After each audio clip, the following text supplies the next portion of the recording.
Hello children, hope you are able to understand the poems that were taught in the previous classes.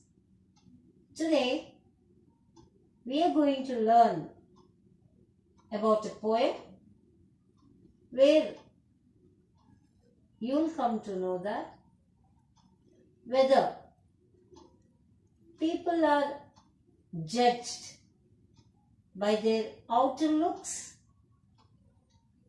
or the inner self. The poem is for Annie Gregory. You can say Anne Gregory. It's written by William Butler Yeats. This poem is a conversation between a young man and a young woman. So it seems that they are arguing about something. Let us see what they are arguing, and I'll read the poem. You'll understand what is the topic about that the man and the young woman arguing for. Never shall a young man thrown into despair by those great honey-colored ramparts at your ear love you for yourself alone and not your yellow air. But I can get a air dye and set such color there, brown or black or carrot, that young men in despair may love me for myself alone and not my yellow air. I heard an old religious man but yesternight declared that he had found a text to prove that only God, my dear, could love you for yourself alone and not your yellow hair. I'll read again. Pay attention. Never shall a young man thrown into despair by those great honey-colored ramparts at your ear love you for yourself alone and not your yellow hair. But I can get a hair dye and set such color there, brown or black or carrot, that young men in despair may love me for myself alone and not my yellow hair. I heard an old religious man but yesternight declared that he had found a text to prove that only God, my dear, could love you for yourself alone and not your yellow hair. Before I give the explanation to the poem, I'll give you the theme of the poem. No woman is ever loved by a man for her own sake alone, but some other attractive feature of hers, like beauty, position, or wealth. If there is anyone that loves one for oneself, is the real sense of the term, it is only God, the Creator. So, here, never shall a young man thrown into despair means any person, a young man, not thrown, that means he is quite uncertain. He is doubtful by those great honey-colored ramparts at your ear. So, the young man, would be doubtful. The girl with the beautiful thick hair, honey-colored hair, which is covering her ears, would accept him or not. Here, the poet compares the hair of the girl with ramparts. he has given a plurality here. That's why he used ramparts. So rampart actually is a wall guarding a castle. But here he is talking about the thick locks of hair that is covering the ears of the girl, which is preventing to reach her ears the love of the proposal of the man, young man. It is not reaching her ears because of the covering. They are preventing. They are totally covering, unable to hear. So he doubts. What he doubts? Whether the girl with such lovely and beautiful honey-colored hair would accept him or not. This was his doubt. That's why it is told he was in despair. So here what she says, the girl says that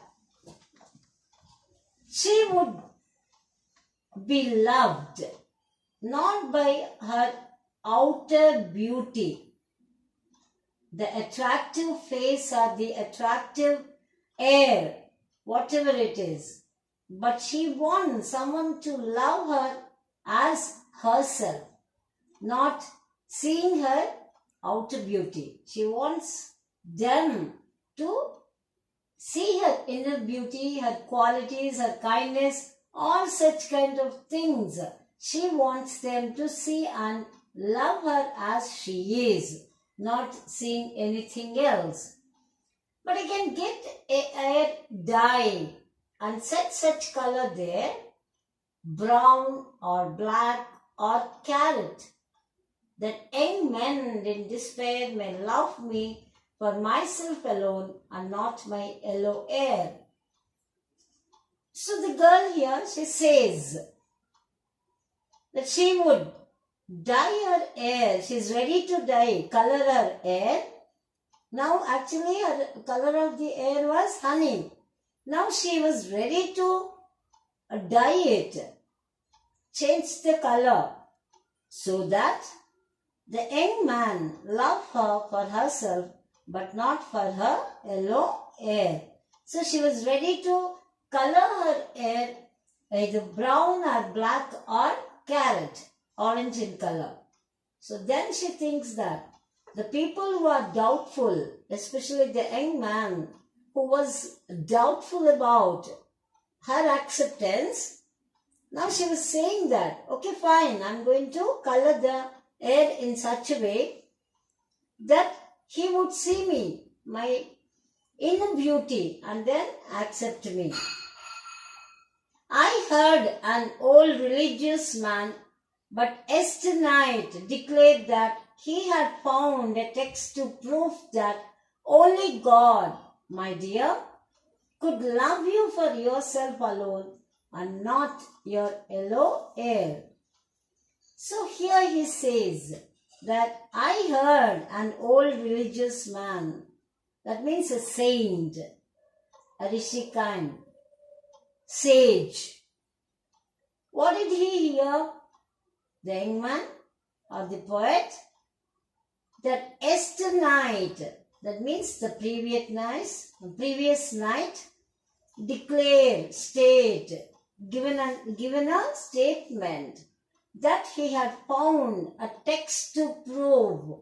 In some of the scriptures, he was able to read. There he could prove that only God, he is addressing the girl as my dear, could love you for yourself alone and not your yellow hair. Here, William Butler Yeats, he was born in 1865, 1939, died in 1939, was an Irish nationalist. He was educated in London and Dublin and was interested in folklore and mythology. He won the Nobel Prize for Literature in 1923. So in this poem, the love between a man and a woman is presented. Love is done by the core of one's heart. It does not matter a little on love if the color of the air or the skin changes. The poet wants to love Anne Gregory in all forms. Now, I'll be going with the central idea of the poem for Anne Gregory. In this poem, the poet W.B. Yeats, that is William Butler Yeats, describes a conversation between himself and a Lady Gregory's granddaughter named Anne Gregory. He tells Anne that her yellow hair is beautiful and that all the young men who claim to be in love with her for that hair, in other words, all men love her for her outward appearance and not for her inner beauty. Anne then replies to the poet, saying that she can easily dye her hair black or brown or orange, and then she would look little ugly. If she looked ugly, then perhaps some men would look beyond her appearance and see her for who she really is on the inside. However, the poet quickly assures her that no such thing will happen. It is a universal truth that men always judge women on their physical appearance alone. So he's making a critique about the common nature of men. Besides, even if Anne wants to look ugly, she cannot do so, for she is a very beautiful woman inside. So, let us go for the universal truth told by a wise man, an old religious man, that the poet mentions in the last stanza is the embodiment of wise men. There are the men who are very learned and who know all there is to know about this world. What he means is that it is universal truth that no man can judge a woman by anything other than her looks. Moreover, it is only God who knows people for what they really are. God also knows that Annie is a beautiful woman, and therefore God loves her for her sweet and kind nature rather than her good looks. Now, here the poet reiterates that we should love a person not for her external features, but for her inner beauty, her action, and her inner qualities. So, I'll be just giving a kind of another theme, possible theme, or the central idea. One more, that for Anne Gregory defines the perception of love by different people. There is also a spiritual and divine connect in the poem. There are two persons in the poem whose dialogue about love defines it. Who these persons are quite unclear, but still alluding to the universalization and generalization of love. These persons could be Anne's lover, a friend, or the poet himself. This you have to assume. The poem shows the true nature of the humans who measure love through the outer beauty only. But this outer beauty is transient. What is important is not the outward appearance, but the love or beauty that lie within us. God doesn't love a human being due to the physical beauty as humans tend to do, but loves humans for themselves. So I hope you understood. Can I just give you certain meanings over here? Despair, hopelessness, doubtful, ramparts, protecting wall around a fort, and here in the context of the poem it is outer parts of ear. The poem starts with the speakers addressing Anne Gregory. He says that her beautiful honey-colored hair can make any man falling in love with her. This love is not for herself, but to her hair. The poet compares Anne Gregory's gorgeous hair with walls that prevent anyone to see her inner beauty of the soul. This is what makes the speaker believe that no man can love Anne for what she is without her beauty. One can love her for honey-colored hair and beauty. The second stanza, I can get a what she says about the possible explanation we can give. Before that, hair dye means color material that gives color to the hair. Explanation. In the second stanza, Anne replies that what is visible from the outside is superficial and unnecessary. She can get a hair dye and set any colors, brown, black or carrot, that is orange. Just as hair color can be changed artificially, so outer beauty can be changed. But it is not the real picture of beauty. Anne wants to emphasize that anyone falling in love with her must not think outer beauty as important, but must see her as a person, as a whole. She means that young men falling in love with her must see her persona and not physical attributes, that is honey-colored hair, that they consider important in falling in love with her. And the last stanza, very important, lines 13 to 18, that about the religious man, what he said. We just come to a conclusion by the explanation, a possible explanation. I have already told you, but still there are other possible explanations we can go with. Yesternight, did you find the word yesternight? That means the previous night or the yesterday night. Text means here matter.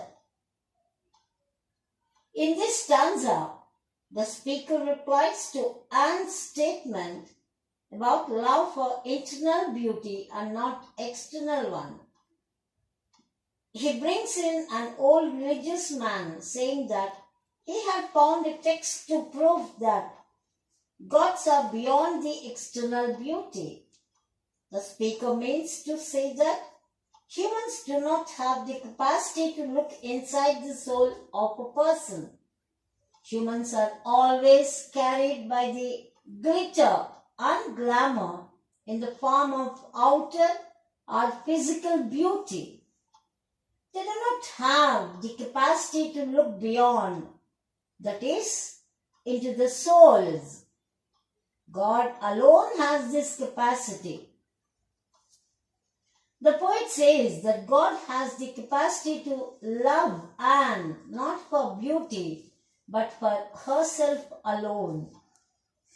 Impliedly, the poet is paying indirectly a tribute to the internal beauty of Anne Gregory. Now, let me give you the literary devices or the poetic devices you come across in this poem.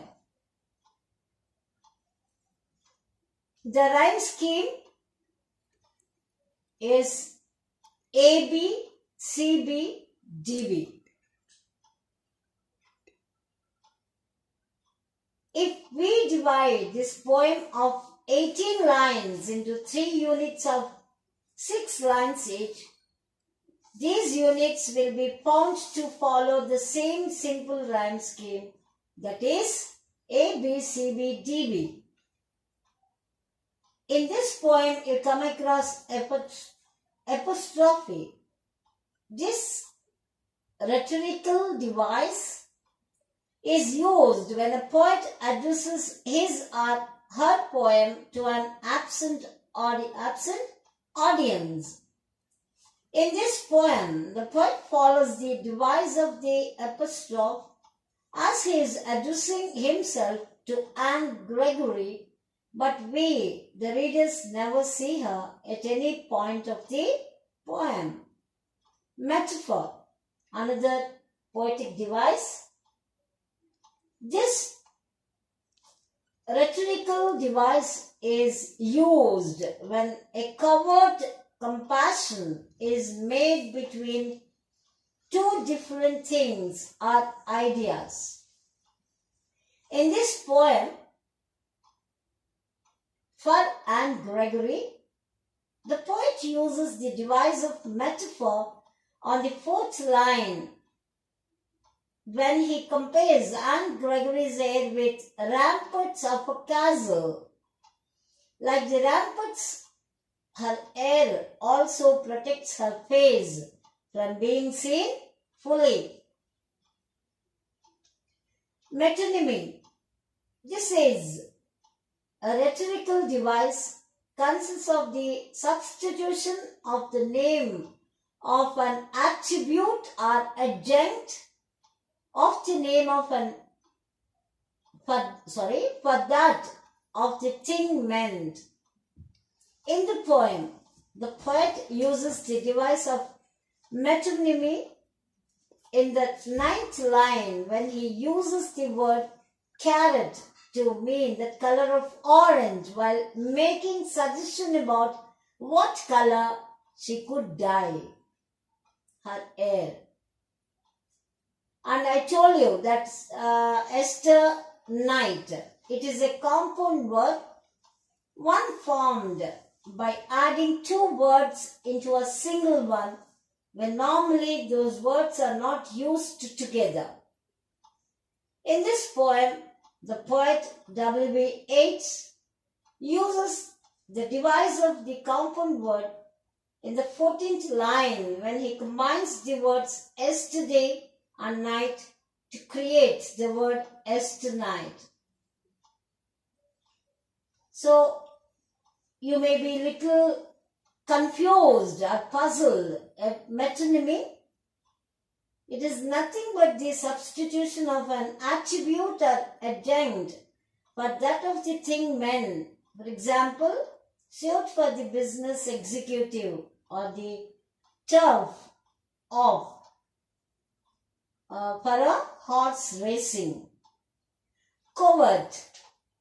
Covert means not openly acknowledged or, in other words, displayed.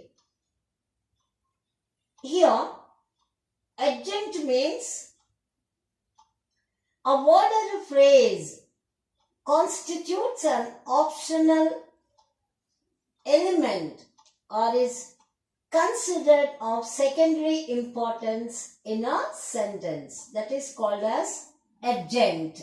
I hope you understood the new words that you have come across in the poetic devices. Then, let us go for the question and answers. Mostly these question and answers, the ones I am asking, will be coming for 2 marks, 30 to 40 words in your examination. It can be any kind of examination, you will get this kind of questions. Please pay attention. How does Anne Gregory want to be loved? Can any one of you tell me? How does Anne Gregory want to be loved? Yes. Neeraj, can you answer me this question? Okay. Some part of your answer is correct, but you need to extend the answer, my dear. I'll tell you. Anne does not believe in external beauty and wants to be loved for herself. This is what you said. Still more, you can extend the answer. She says that her beautiful hair that attracts so many men can be changed and colored differently. This shows that Anne thinks that external beauty is not important and is changeable. One more question. This time I want answer from Sateja. Be ready, my dear. Who is Anne Gregory? For Anne Gregory by YEATS was published in 1933 as a part of his collection of poetry entitled The Winding Stair and Other Poems. In 1898, Yeats met a lady, Augusta Gregory, an aristocrat and a poet who shared his passion for old Irish folk tales and legends. What is the message of the poem for Anne Gregory?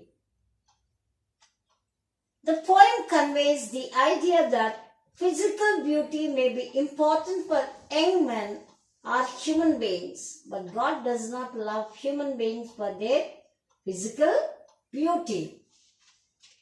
So, I think you have come across the things that were there in the poem, and I conclude the poem by just giving this little piece of information about the poem. In other words, all what I explained, and this will be a kind of gist of the poem. I'll just tell you, it will be useful for you to understand the poem little more better. Yeats is in the view of that most people love others just because they attract them physically. The complexion of the skin and the color of hair are more important for us than the real worth of a person. We rarely love people for themselves alone. Even the beautiful Anne Gregory is not liked or loved for her inner beauty or her rare qualities of head and heart, but for her beautiful yellow hair. Shallow-minded people adore only physical beauty. We should look for spiritual beauty, not physical, which is just skin deep. It is momentary, not permanent. Unfortunately, most of the people are attached by the color of the skin and hair. Only God can be a person to love for himself alone. This is the piece of information I just wanted to give you. And can you just try to identify the life skill in the poem. Any one of you? And just tomorrow I'll be asking, and you please give me some information regarding. Try to just think about it and then get me the answer. If not also, don't worry, I'm there to help you. Thank you, children.